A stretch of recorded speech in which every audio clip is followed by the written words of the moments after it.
off the grid. We off the grid. What's poppin', people? It's Dante, getting my morning started off here on the cliff, standing at the precipice, looking out into the unknown, this beautiful horizon I see the glow of the sky. I see the glow of some artificial light. I see the boathouses, this beautiful Greco-Roman architecture, the columns, the beautiful detail, the ornaments of these buildings in front of me. I see the hustle and bustle of urban life, the traffic early in the morning moving to and fro. Come along, my fellow citizens, it's time to slave away to the computers. Yes, I'm so excited to get into the office today. Who is excited for Monday? Am I the only one who's excited for Monday?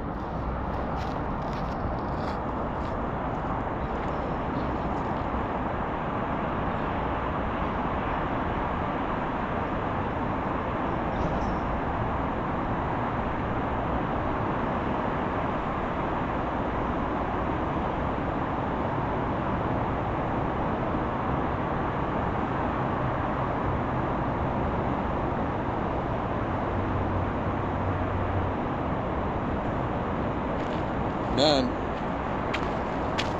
I can walk the same mundane lane every single day and still find a new way to make a photograph of this place. You know, there's something about light and the way that light shapes and forms our reality. You know, for this is the essence of the medium of photography. It's drawing with light, writing with writing with light.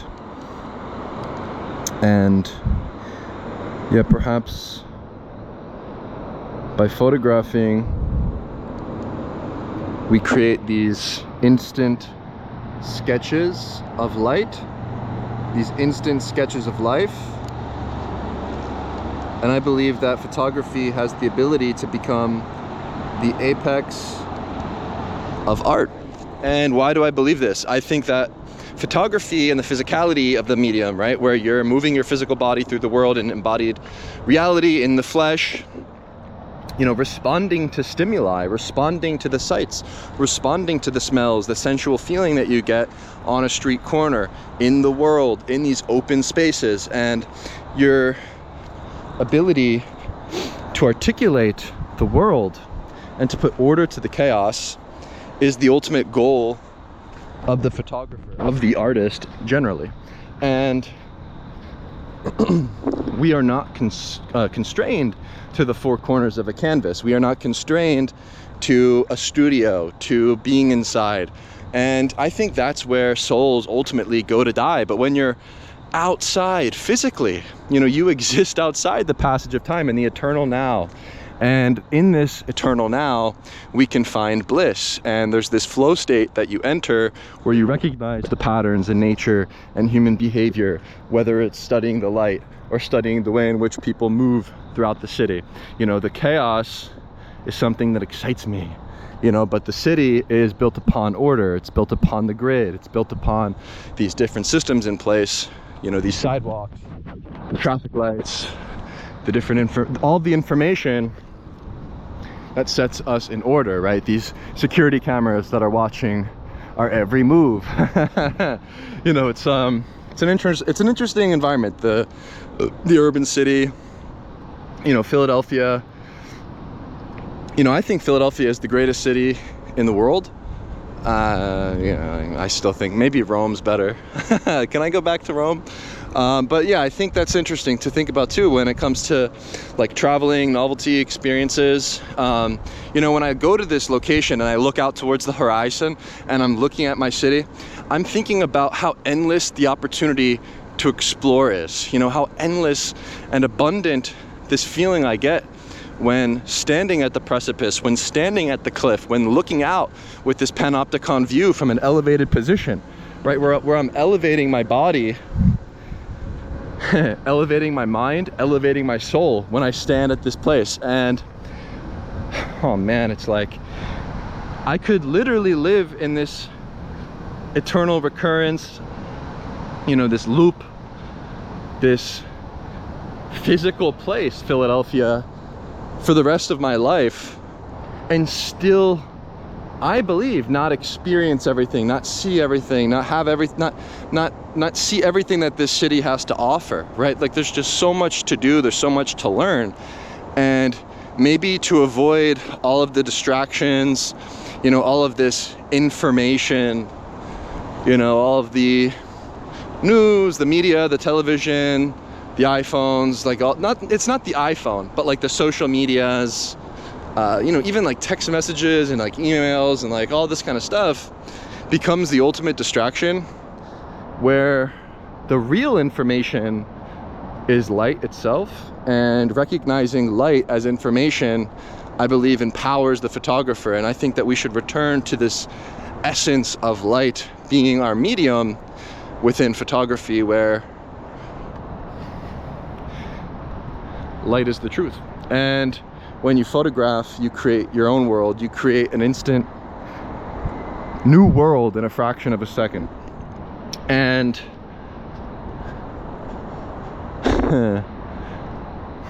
it's so exciting to me, because you can live and walk within this same mundane lane every single day and experience seemingly the same thing, but there's always nuances and gradual changes.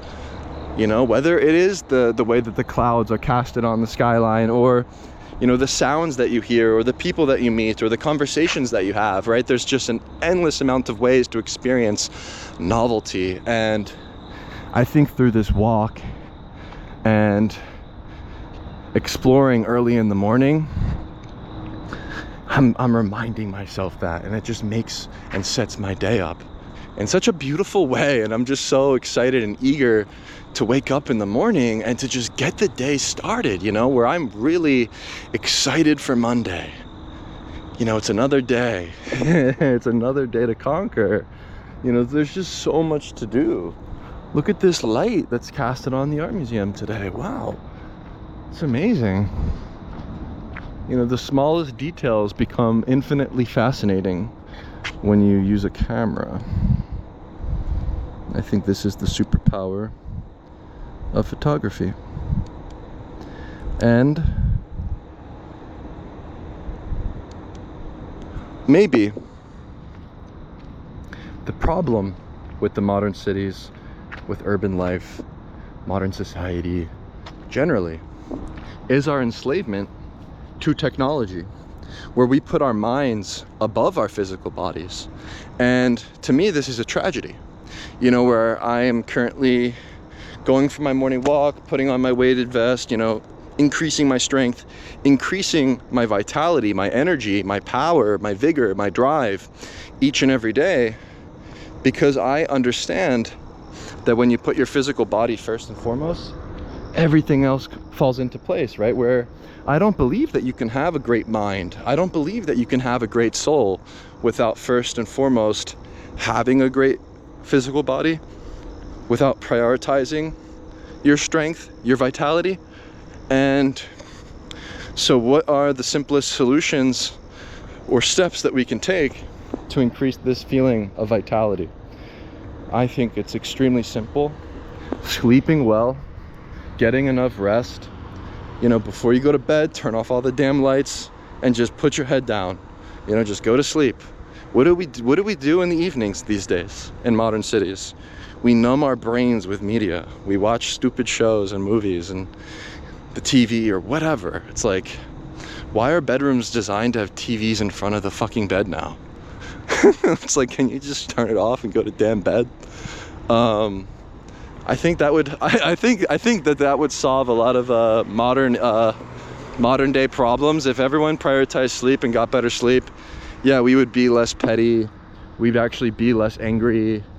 You know, think of anger, right? It derives through that unsettling feeling of maybe a decrease in vitality, actually. You know, when you are weaker, you become angrier. You know, you become frustrated, right? Think of that, right? Where emotions and the response to stimuli is critical to consider, where when you're angry, your blood is rushing, right? You tense up and your muscles cramp, and you know, maybe you become hot-tempered and scream, or have this need to be physically dominant and, you know, bash your head against the wall or bite your hand or, you know, do something foolish. And these are all very normal, natural sort of responses to have. And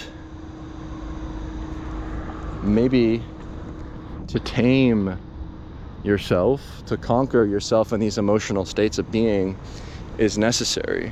And this will create a magnanimous mind, you know, through recognizing our human nature and tendency towards greed, towards lust, towards anger, and all of these emotional responses that we have to the world around us, but remaining in this resilient sort of